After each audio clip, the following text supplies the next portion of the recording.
दिन को इस तरह न देखो कि तुमने क्या पाया है, बल्कि ये सोचो कि आज तुमने क्या बोया है।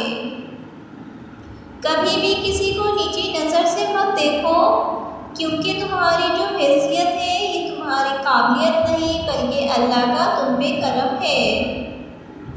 बेशक गुज़रते ज़िंदगी के लम्हे जो सबक सिखाते हैं वो सबक कोई स्कूल नहीं सिखा सकता। तुम दूसरों के रास्ते की रुकावटें दूर करते जाओ, तुम्हारी अपनी मंजिल का रास्ता आसान होता चला जाएगा। ठुकरा दो अगर दे कोई जिल्लत से समंदर, इज्जत से जो मिल जाए वो कतरा भी मौत है। जिंदगी बदलने के लिए लड़ना पड़ता है और आसान करने के लिए समझना पड़ता है। जिंदगी बर्फ की मानत है, इसको अच्छे कामों में गुजार दो, वरना ये पिघल तो रही है, ख़त्म भी हो जाएगी।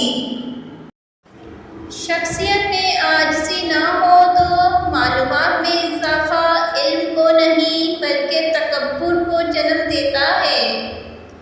मुश्किल वक्त में दूसरों के काम आया करो, क्योंकि मुश्किल वक्त सब पर आता है, किसी का सब्र देखने के लिए और किसी का ज़र्फ़। अगर आप चाहते हो कि आपके ख्वाब सच हों तो पहले आपको जागना होगा। दोनों सूरतें